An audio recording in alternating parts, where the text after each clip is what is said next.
number of years ago, the youth center was its own operation, independent in our community. They had started back, I believe it was in 1994. And a couple years ago, the board of that, the youth center then had kind of come to us and said, what do you think if we were to look at an amalgamation? And certainly we thought that would be a great idea. We were already doing programming support for the youth center. We were doing like a teen empowerment and healthy relationships. So it really made sense to be able to amalgamate the two organizations and to bring it under one umbrella. So in 2016, we signed the agreement and amalgamated the two. And the board at that time, they were also working on renovating this building that we're now currently in. So they used to be in a church downtown that were kind enough to offer up space, but this certainly opened up all new kind of opportunities for the youth center and to give them something like brand new to this building. And we opened up the doors here in this building in 2017 and we haven't looked back. We just are continually building on what we have and it's been pretty exciting. Go easy.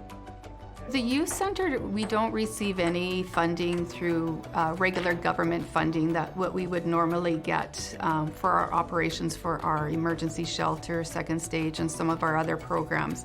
So we really rely on the community with donations and also through different kind of grant writing. Without those kind of funding opportunities, we just wouldn't be in operation to where we are today. The other piece with the amalgamation that's been really great is we operate a social enterprise here in town. It's a thrift store, a secondhand store. It's called For the Interval. And it's through that social enterprise that we can do a lot of fundraising as well. So people are able to donate to the store and everything that we sell out of the store, that revenue comes back to the society. So that's another piece that we use heavily for sure, or use quite a significant amount of that fundraising for the operation of the youth center. Now that we know the kids and their needs and whatnot, they can actually gain access to the store and receive items for free. So when the community is donating to the store, we provide free product back to our clients of whatever they need. So if it's at the emergency shelter, they need clothes or household items, we can set them up, and then that's also for the youth. So if they're needing items like clothes, and same thing, if they're not living at home anymore, we can also do home packages for them, depending on what we have, because obviously you never know what the inventory is going to be each and every day. So definitely it's been a unique way of being able to support the youth center that way.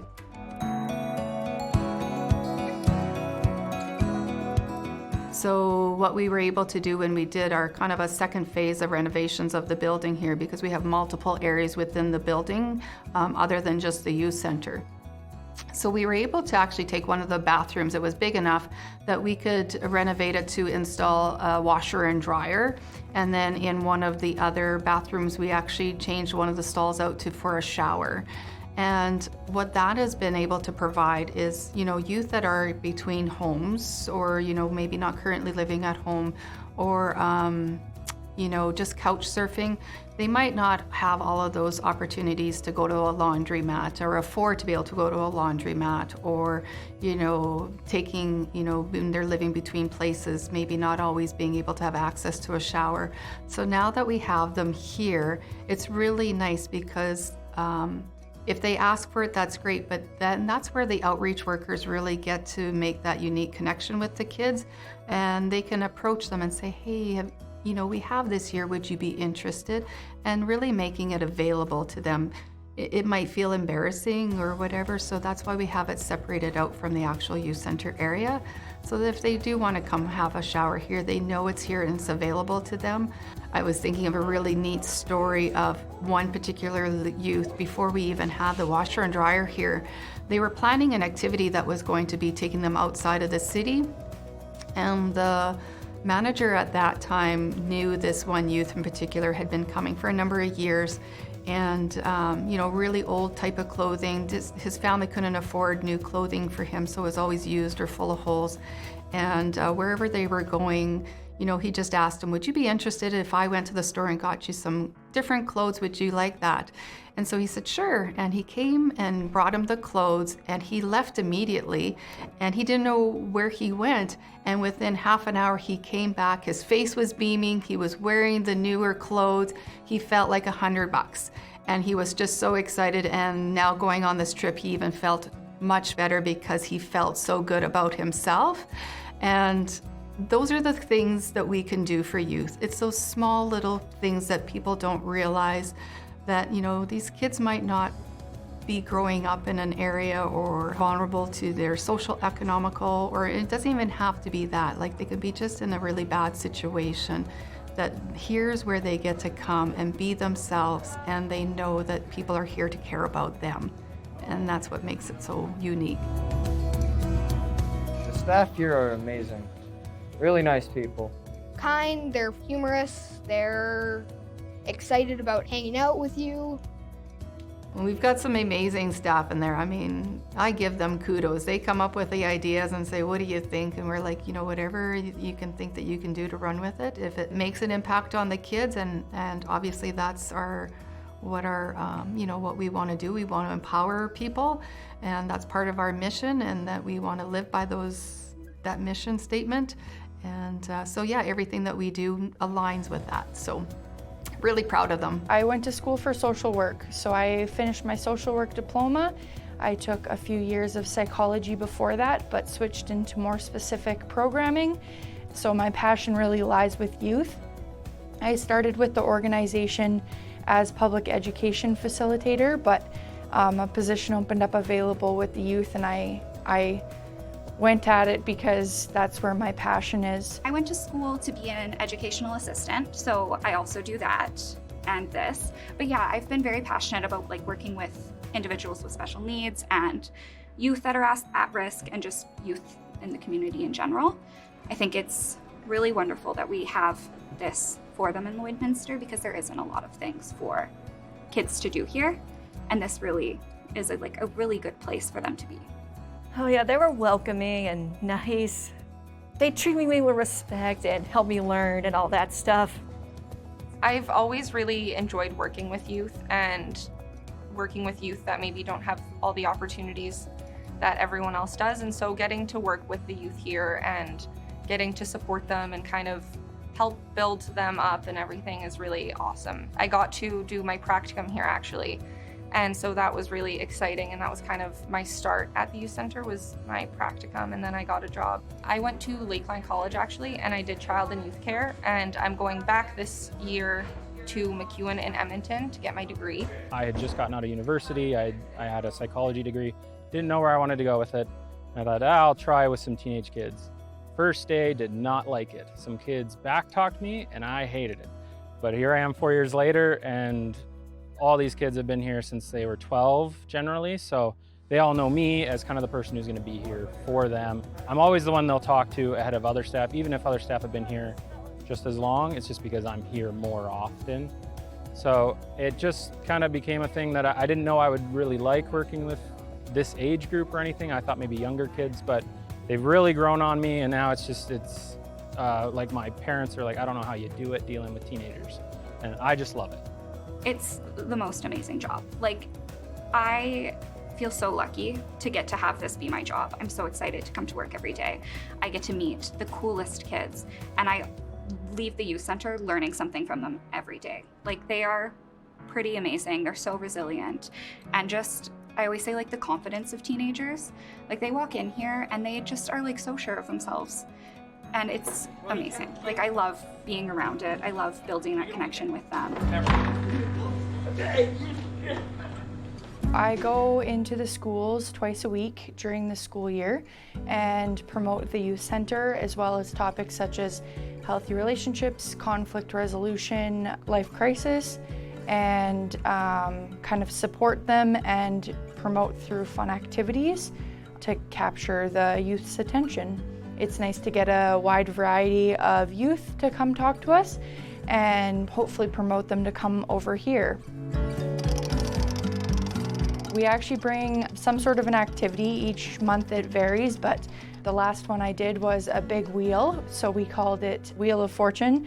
and we had questions based on healthy relationship topics, conflict resolution, and then questions about LCYC and our organization as a whole. Some are really involved, some want to ask questions with me and run the activities, some are a little bit more standoffish, but overall I have typically about 60 kids each lunch hour. Here at the center, I also do more involvement with the youth where through those same topics, discuss in private smaller groups here once they're members and really indulge in more of like a structured 4 to 6 week program type thing. All of our youth take away something in different ways. They might learn how to be able to communicate with their best friend who are maybe having a conflict. They can take away different ideas about our healthy choices that impact our lives greatly.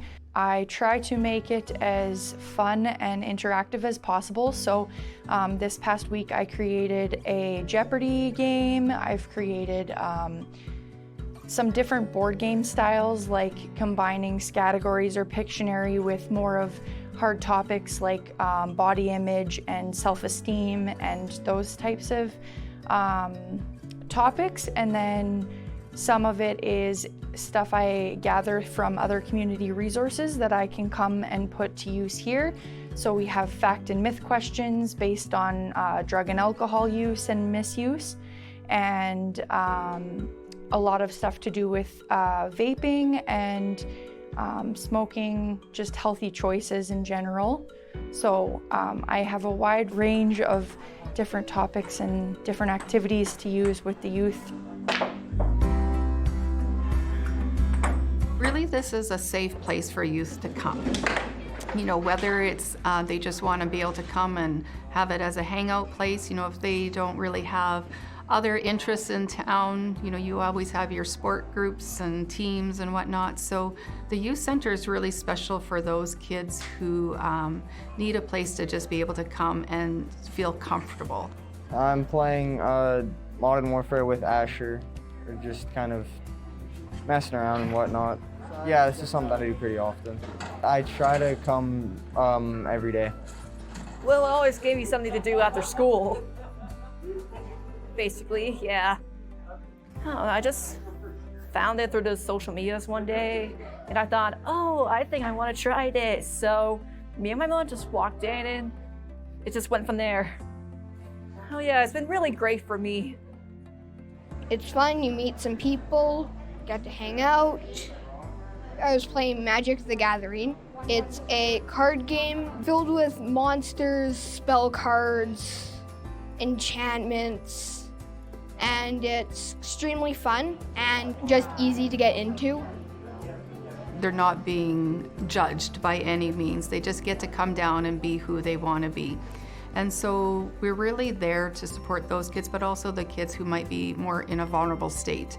You know, if there's situations that are happening at home, which may include family violence, or they're couch surfing, or they're just really going through a tough time, this can be a place that they can come to. And a lot of our programs and activities, although we're all fun and what for the kids to be able to do, it's really a supportive environment so that they can make those connections with the workers that are here, develop that relationship, gain their trust, and to really then start sharing, you know, if something's going on for them, then we can look at what can we be there to do to help them.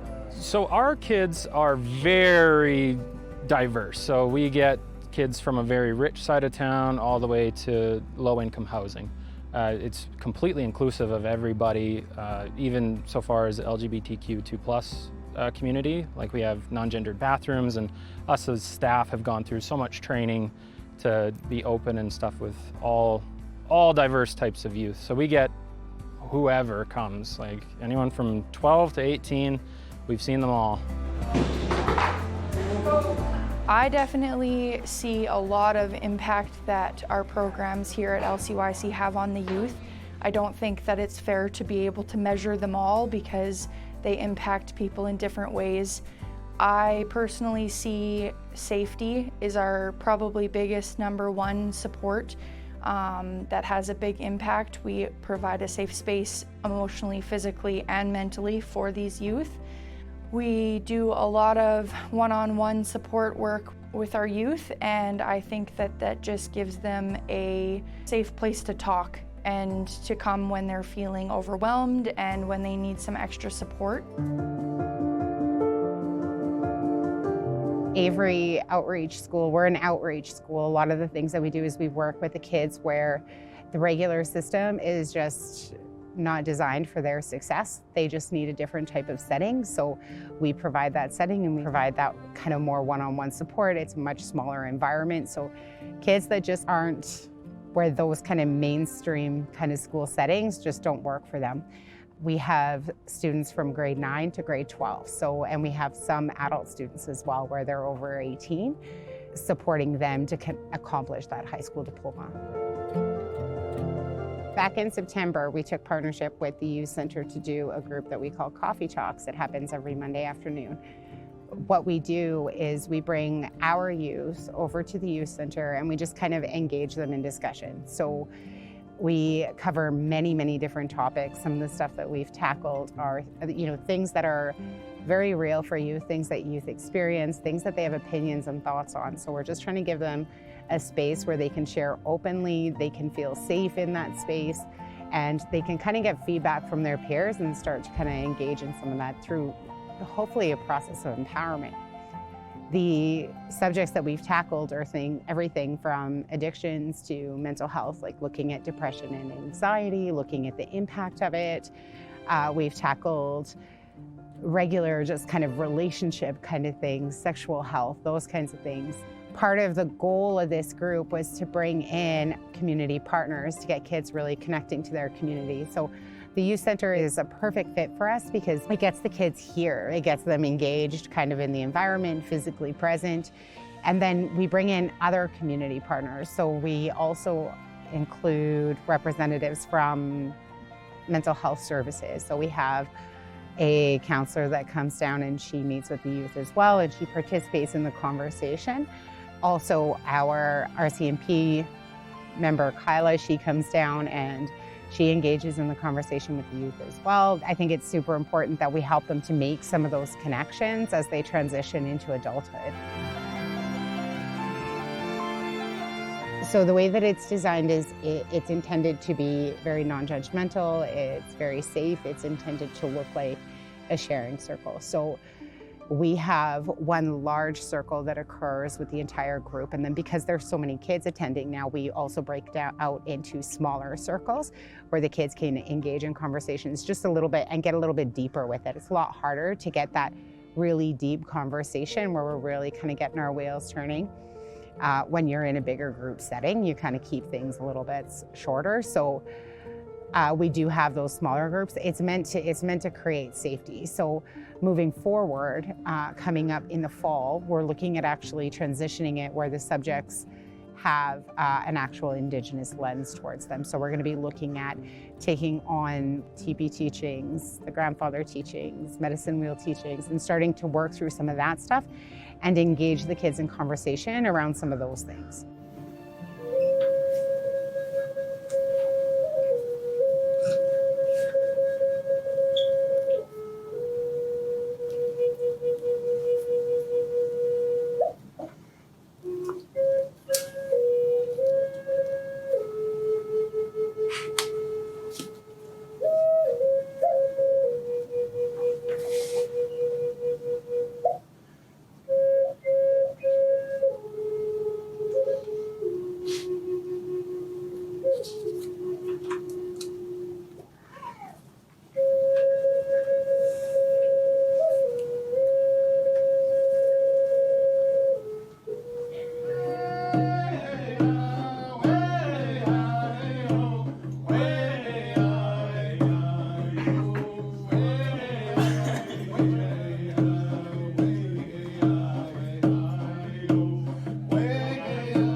started out as it was a really small group. Now we consistently have 20 to 25 kids attending every Monday afternoon. It's completely voluntary. It's 100% up to the kids if they want to join. There was a lot of interest. There was a lot of motivation to be there. The kids, we were always seeking feedback from them. So always saying, you know, what was it about this that you liked? How could we make it better for you? How could we, what is it that you're getting out of it? What's the purpose that you see out of these groups? And so there was a lot of that personal investment. They absolutely love it. They've reported that they love it. They think it's amazing and consistently attend, which is awesome. I think that sense of belonging, helping youth to connect with their community, helping them to establish familiarity with the services that are around them. So having that mental health counselor present makes it less intimidating if that's ever a service that they want to access. They understand a little bit more about it. There's a familiar face. There's a little bit of information. They're aware. It's the same with our CMP, creating that connection, helping them to see our CMP as a support person, somebody they can talk openly with, somebody they can share their opinions with. I think that for them, that helps to foster those good relationships that they'll have with them later on in life.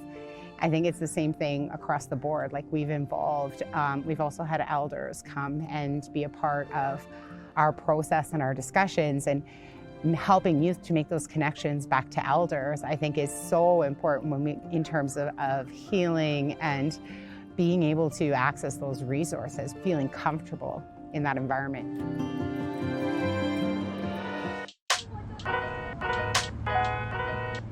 Normally with our regular hours, we would open at 3 o'clock, starting with rides. We offer safe rides home and safe pickups in the community. Transportation is a huge barrier for our youth in Lloydminster. They cannot get around easily. We don't have buses. We don't have that kind of system for them here. So we'll pick them up from school during the school year, drive them home at night at the end of when the youth center closes. So we would go to each location at the schools. We have 4 locations and pick up the youth and then transport them here.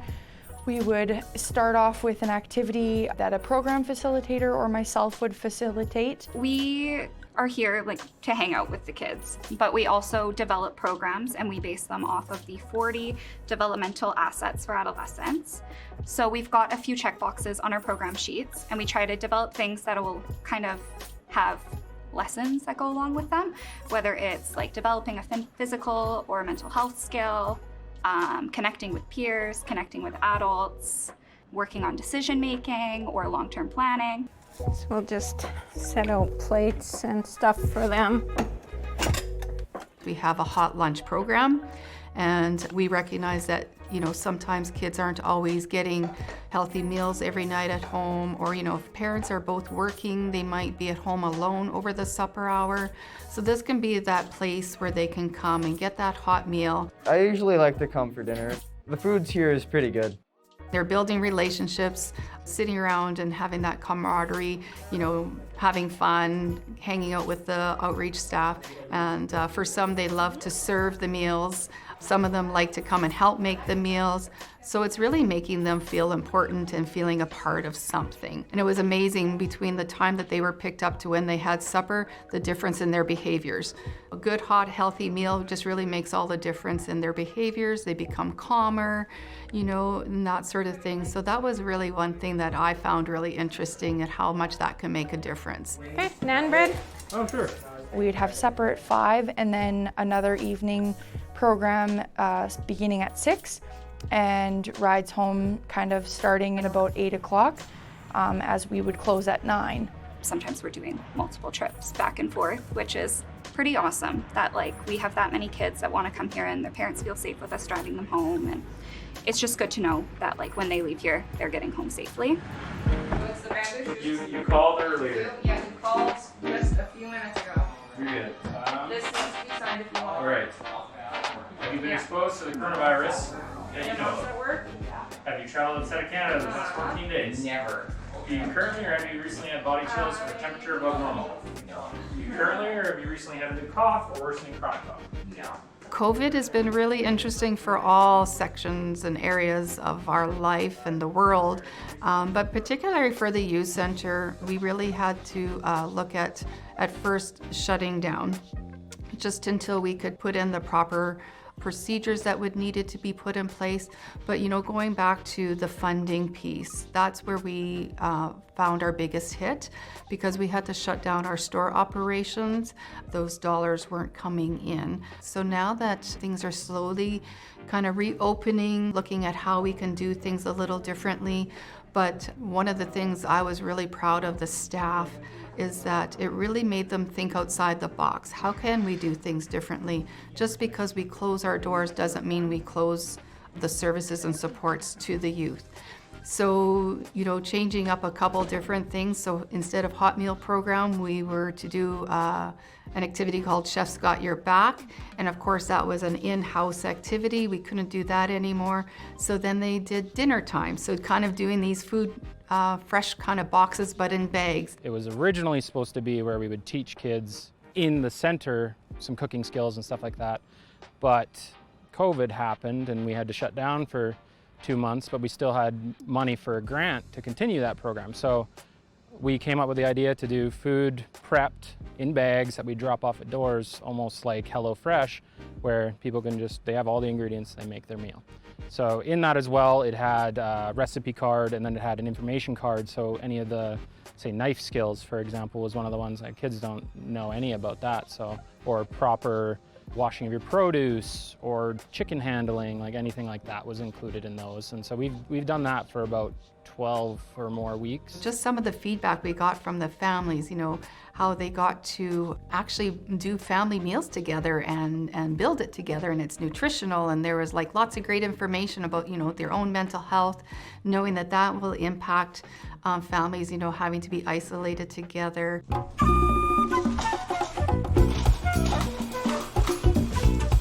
I just started this program about 3 weeks ago.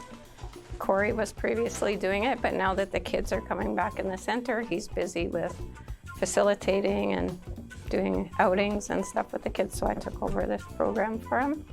This week it's Italian chicken pasta salad.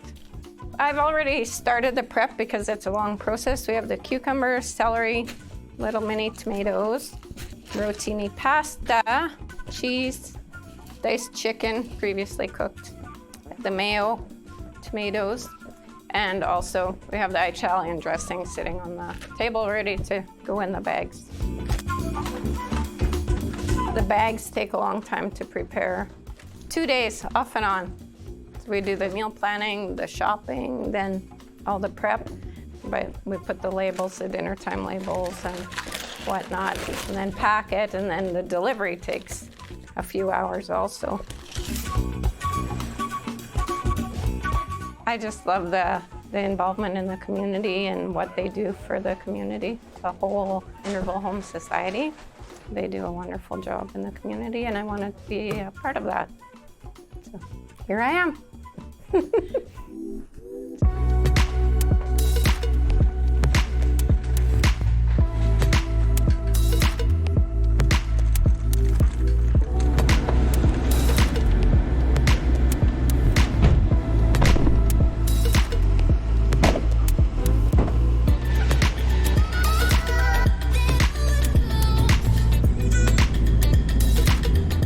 Families live in all areas of Lloydminster. There's some close to the center and then some further away. Generally, we'll do the closest ones first, just because they're right there, and just work our way out across the city. Good thing is Lloyd isn't too big, so it doesn't take me too long to get around. We get food donations through Sobeys every week, so that's bananas, apples, and all that stuff. So we just add those in there, because otherwise, what use do we have?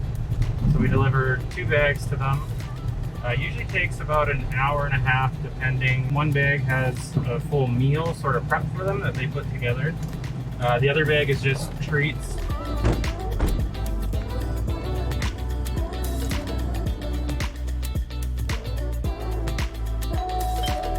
Hi. We're just here from dinner time, dropping off your meals. Thank you. You're welcome. I hope you guys enjoy. We will. Have a good day. We were at about 18 families. Yeah. And now at the most we were at 18 families. So our budget was about 200-ish a week, and when I was doing it, I wasn't given a budget, so I don't know if I went above it or below it. But I did it solo for about 8 weeks or so, and these past few weeks I've had help with it. So I just mostly do the deliveries for these past weeks.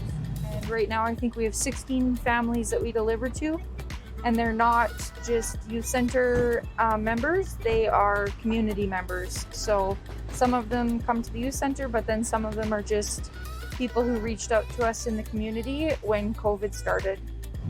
Yeah, they saw we were already delivering, and so by like second week we were up to I think 13, and that was including like one separate family, and then since then we added some more families that they didn't even really know of the youth center or had any affiliation with us or anything. So it was nice that other people had seen it and were wanting to partake in the program. Hey, how's it going? Good, you? You coming later? Yeah, so 4? 4? Yeah. Yeah, 4. We'll see you then. Peace. See ya. And then once dinner time is complete, we're going to start phasing out in the next month as we begin to open more to the youth again. And then we are establishing a cooking program on Saturdays to replace what we would do here at dinner time. So we're kind of working on skills with the youth about how to cook, about nutrition values, and all of that good stuff. So on Saturdays, we'll have a cooking program for our youth that attend, where they can take the meals home to their family or eat it at the center, whatever they prefer. You're good. All right, full spiel. The team has been really good at listening to COVID protocol and following it, and we've been able to make programs and set limits on how many kids are coming, so that way we can still do our summer activities. It's just not as open this year, but we have been trying to do a lot of stuff at the youth center too, where we're able to do distancing and we're able to just kind of still get the kids connected and together, but still safe. I get to see my friends every day. The social aspect around it is really a huge thing for me. There's all the consoles, there's the ping pong table, there's the pool table, hockey. I was just trying out Smash Bros. I was Rob or Rosalina. I think I played both. Yeah, I will lose a lot. But I think I won some, I don't remember. Reaching out and doing gaming online or doing these weekly challenges or daily challenges with the kids. But now even just slowly as we're, getting back into bringing kids in, being able to do our summer programs, but on smaller scale. Maybe not taking 10, 15 kids, but taking 5 to 6 kids.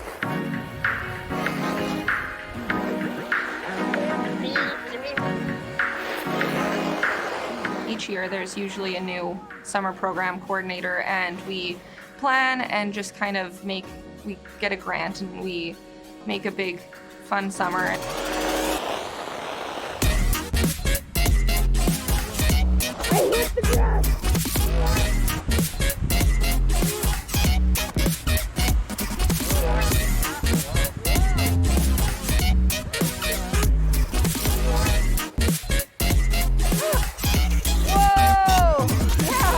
We're really lucky to have a really good community around us and lots of fun activities to do locally.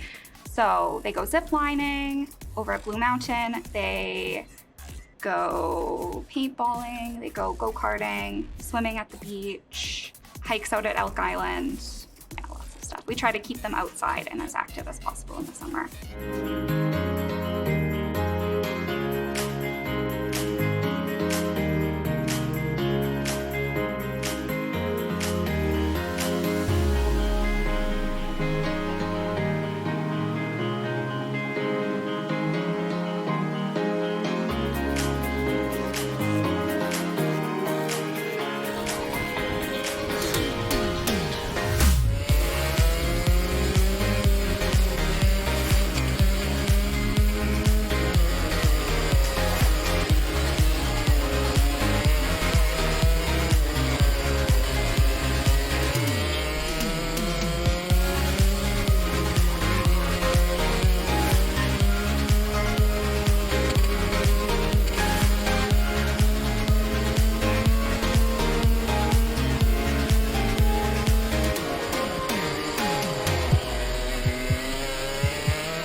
to kind of do a lot of fun stuff that it's all free of charge for the youth to come. And so it's just a really nice time for kids to be able to do really fun, kind of more expensive things that they might not be able to do regularly. Sometimes you go to Bud Miller, sometimes you go hiking, you can go to Blue Mountain, go zip lining, a whole bunch of activities to do. All the swim trips we do and stuff like that, it's all really fun and I would do it again. A lot of the good times I've had here, really, just all the good memories around this place. All the kids are super, just awesome kids. They really rely on us to support them a lot of the times, and so during COVID it's been a bit more difficult, and so we had a lot of communication with them online and that kind of stuff, just trying to keep those connections. And it's been really awesome coming back and having the small numbers but still having the youth coming back and just getting to have that face-to-face communication with them again and being able to help them and kind of talk with them just about what they've been going through COVID, because it's been kind of tough in different ways for everyone. The programs are a really good way for us to connect with the youth, and it's always really exciting after a program when they've learned a new skill. Like, we'll do sushi making sometimes, and the kids make the sushi and they're so proud that they were able to make the sushi, and they talk about it for so long. And it's an awesome way to connect with the kids. We did what's called, the Chef's Got Your Back, and where community chefs were coming in and kids were serving meals to people who would come in and come eat the supper or whatever, do a donation. But it really sparked an interest for one of the young youth. He said, I would have never thought that, becoming a chef would have been an interest, and now that's where he is heading. It's giving them opportunities to think, what are those things out there that I wouldn't have maybe necessarily thought of doing before, and connecting them with other businesses in town. We've had a lot of kids that will have kind of fallen back from school and not really been that motivated, and then just with having the support of their peers at the youth center and then also the support of the staff here, they've really been wanting to go to school more. And we've had a few kids that they weren't on the best track for schooling, just they weren't as interested, and then they ended up graduating this past year, and it was a really exciting kind of thing to see. And I've noticed too, like, coming back after being away from COVID, those kids are like so eager for that connection now. They want to just sit at the counter and talk to us. Like, it's been very nice to have them come back, and kids that normally are playing by themselves or with their friends, they just want that adult connection right now. All of the kids, their social skills are just really great because they've been able to communicate with adults and peers in kind of a really proactive way. So it really made us start thinking about how can we do things differently, and does this need to stop? Right? Certainly the more we open up our doors and can bring more kids in, the better it'll be, because then you get that better connection. But that doesn't necessarily mean that we can't do things differently, especially maybe if kids aren't comfortable coming to the center, but still need to make that connection. So looking at doing more type of outreach work out into the community. Again, we did outreach in the schools, where we would go into the schools and connect with kids that way. Well, depending on now how schools are going to operate, we may again have to look at maybe we do a different kind of way of doing outreach. Maybe meeting kids in the park somewhere and doing something like that. So it really gives us a good challenge to see what it is that we can do, and maybe bring some unique and new ideas into play. Hello there, I would like a cream soda. So we run a Red Shirt Leadership Program here, where kids 14 and older that have shown maturity and leadership skills in the center can do a mock interview with our community outreach facilitator, Leslie. I help them build resumes and get out into the job community. So there's so many impacts that our programs here have on our youth. We as staff really strive to try and give kids the proper support. So we offer those types of services to kids if they have no other way to get that training. And so it sets them up for being able to get jobs in the community when they're done from here, We are like a good work experience for them. We can give them recommendation letters, be the recommendation on their resume. And it's really cool because like they come and they help us out too. So they'll come behind the counter, they'll help with signing out our PlayStations or our games. They help with cash exchange, which is a good skill. They help with serving supper, they help with cleaning up supper. And then they go out into the community too, and they do a lot of volunteering and leadership work with us in the community. We run other programs throughout the community that give our youth really good opportunities to show that our youth in Lloydminster are passionate and help out our community as a whole, which I think has a huge positive impact on the kids as well. With the youth center, we do 700 hours of community support work with the youth, and so all the youth get all of that volunteer opportunity, and it's really great for them to get that experience and meet some important people in the community.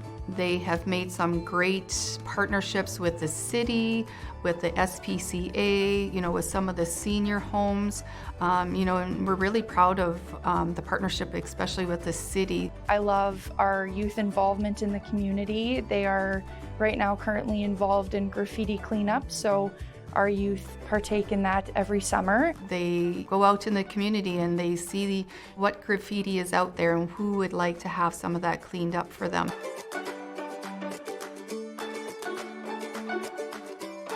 The kids get out there and they put on their smocks and they, paint and have a lot of fun.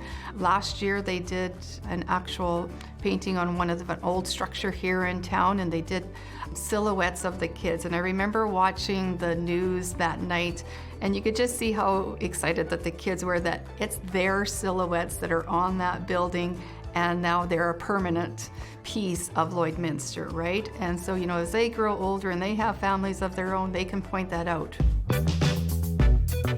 We're starting with a light color right at the top, which is going to be the sky, and then we're gradually going a shade darker till we get to the bottom here. For our next session is going to be all of the silhouettes with the trees and everything, so I'm going to draw all those on for you guys. But for today, we're just painting in the mountains. All right? So, Corinne, you want to grab me one of those small brushes there? There's one on the table. Yeah.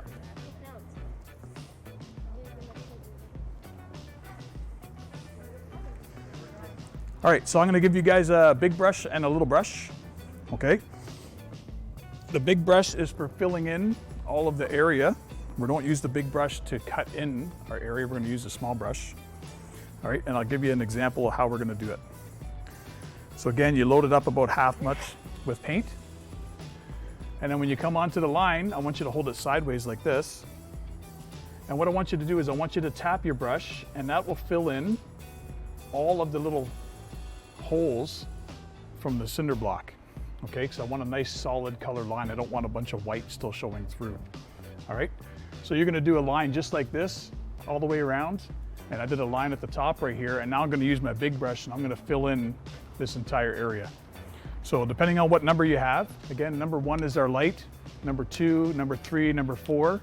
We'll get you guys broken off into sections so you can socially distance and not touch each other. And then we're going to get you to either myself or Quinn or Marley, which is right behind you there. It says Bonjour Sunshine.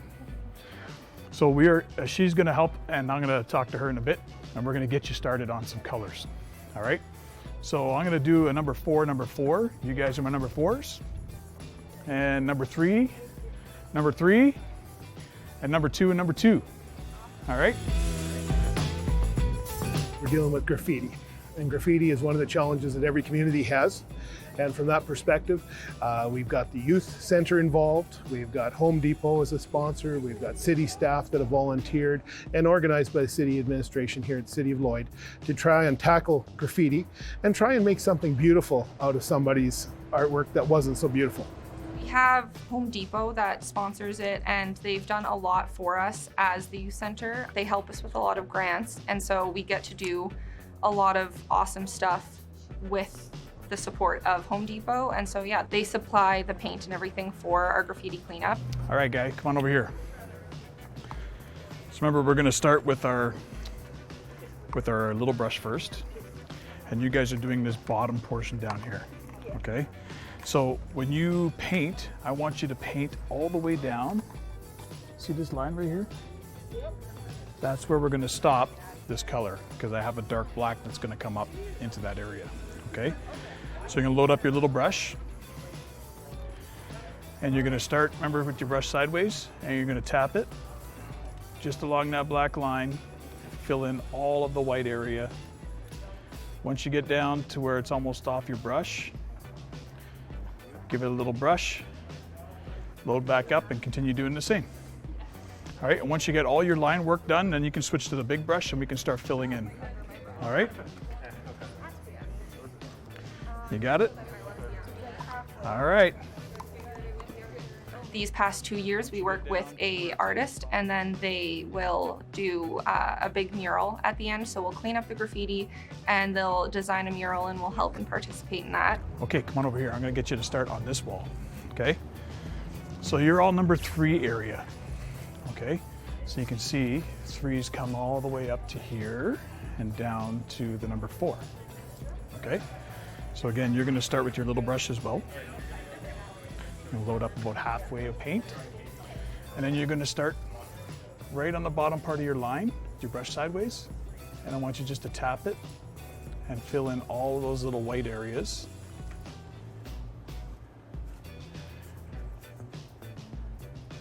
And then brush it out. So I want you to create a nice safety line all the way up to a top part and all the way down around the number 4. In this back alley, there's quite a few buildings that have been tagged and hit with graffiti. So last week we whited everything out or graded out. And today a couple of my staff and I came in and we drew on some mountains, and we're just trying to do something positive to where there was some negative. All right, so you're number 3. Okay, so number 3 is all this area right here. And you can see I wrote 3s on for you. Okay, so I'm gonna get you to start right here, and I'm gonna get you to work all the way to the corner of the wall. So you're gonna paint 2 lines. The first one is at the top of number 3, which is right here. So you're gonna load your brush up about halfway with paint. You're gonna place it on, and you're just gonna tap it just along that black line. Make sure you cover the black line. Cover it or no? Yeah, cover it a little bit. I don't want to see any white in there. Okay.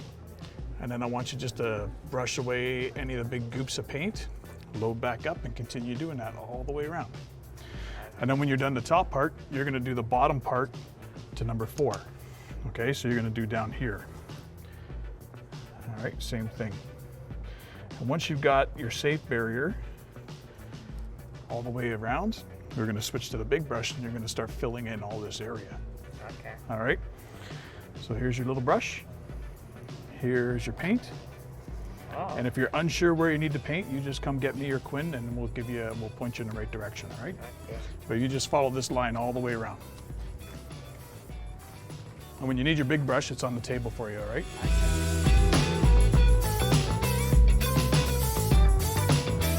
All right, where's my number 2s? Come on down.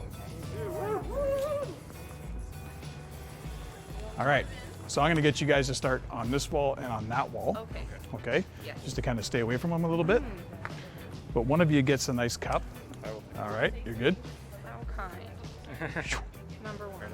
All right, and one of you gets this. I'm gonna hold on to this for a sec. Come on over here. All right, so you guys are number 2s. Yes. Okay? So you can see where they are. It's the very far, far mountains, all right?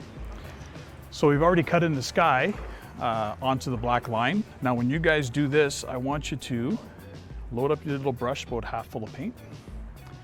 And when you come up here, I want you to cover up this black line. So just turn your brush sideways and just start tapping. And that fills in all the little spots. And we're gonna get rid of that black line.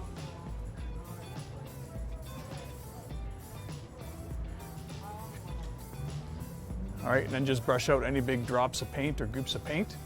And I want you to do that all around the top. And then at the line, you're gonna cover up half the black line to number 3. Okay. And once you've got all your line work done, you're gonna use your bigger brush, come get one, and you're gonna fill in all of these big areas right here. All right, sound good? Yes. Awesome. All right, so you can start here and you can start on this side if you'd like. Perfect. All right, so number 2 is the top mountain. Yeah, so now let me show you.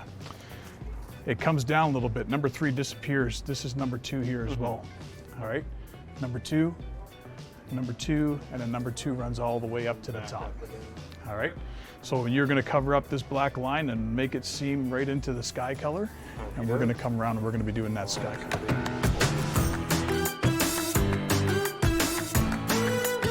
What I like to do in murals is create something that gives people imagination. So I could go in and do a really pretty design on here. People walk by or drive by the alley and they can look at it and go, that's nice, but I like them to be able to stop and look at it and imagine themselves there. So a lot of times I do landscapes in different areas where people can actually picture themselves being in that location, and that's basically what we're doing here today. I wanted to keep it minimalist because all the paint is donated from Home Depot, so I didn't want to throw in an order of like 50 different colors. So I narrowed it down to 5 so that we could do something very simplistic, and it's kind of like a sunset mountain scenery. So starting with the light, you take a look in the background, light at the top, and as you're further away, when it gets close to you, right along the foreground, it's going to be all dark and silhouettes. I'm really excited to do these projects with them. So, you know, and I'm itching to get back there.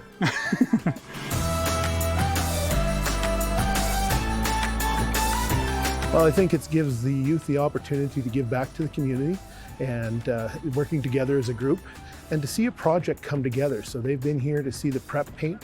Now they're doing some of the feature work. And when they come back in 2 more sessions, it's going to be finished. And they're going to say, I painted that, and put a lot of pride into it. And the work that's been done in the past, they've done some tremendous work. And the volunteers and the sponsorship make it all come together. Someone comes up with a design and it becomes a reality. And that really just enlightens me and enlightens the community, and it makes a sense of pride for everybody.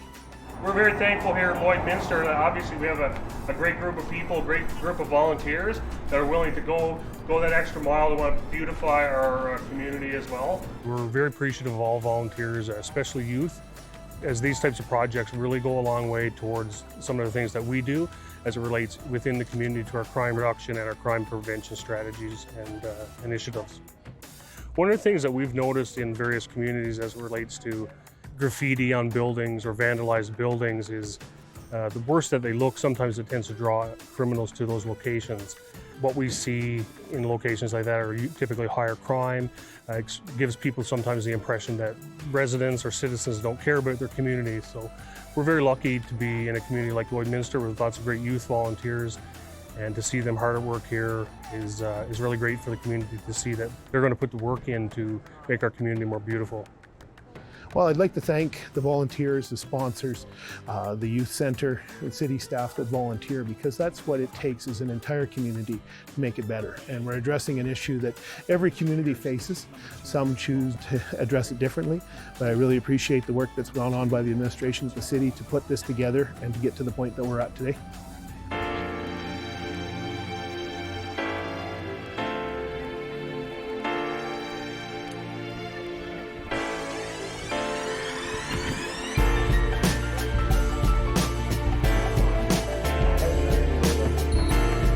The Youth Center, it's a great organization, a great center.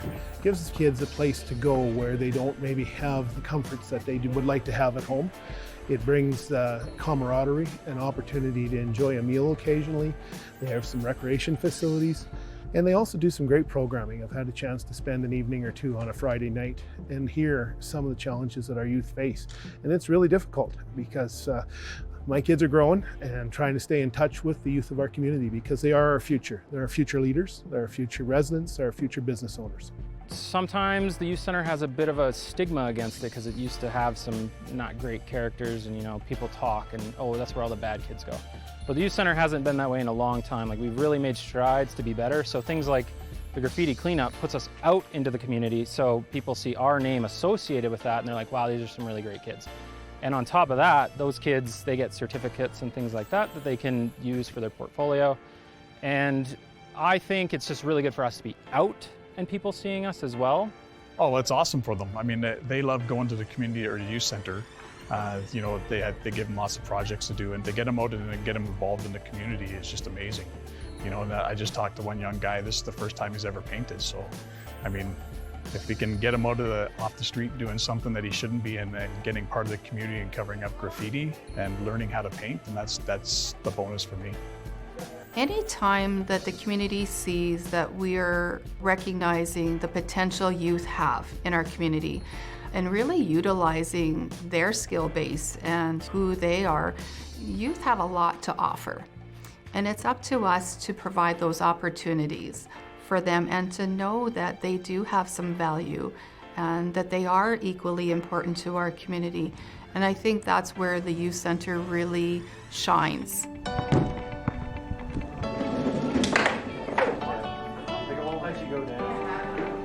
I think that when people think of community youth centers, they think it's just a place for kids to come and hang out. It's in a recreational hangout. And, probably for the kids, that's what they think too, right?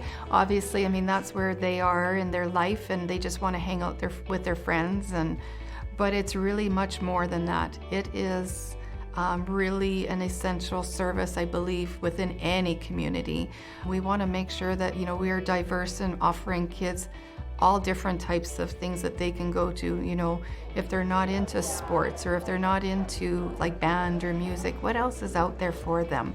Youth centers and communities are so important, and for community members to really understand, if we didn't have this here, what would we have here for those kids? So it's getting them off the street at night, coming in here and hanging out, and like talking about mental health, drug addiction, any kind of addictions really, and just helping kids through especially tough times like this when you think about COVID. Anything that we do always has like a focus of, what are we trying to promote for the kids here, about values, whether it's that or just life skills, feeling good about themselves, learning about healthy relationships. It's all of those kind of pieces. If we can do that for the kids here, then we're giving them that step up to either break a cycle of family violence or, potentially going into healthy relationships, interpersonal relationships. We all need that. And it's just giving them that little step up to when they're going out into the world on their own. So it's made a real difference in a lot of kids' lives for sure.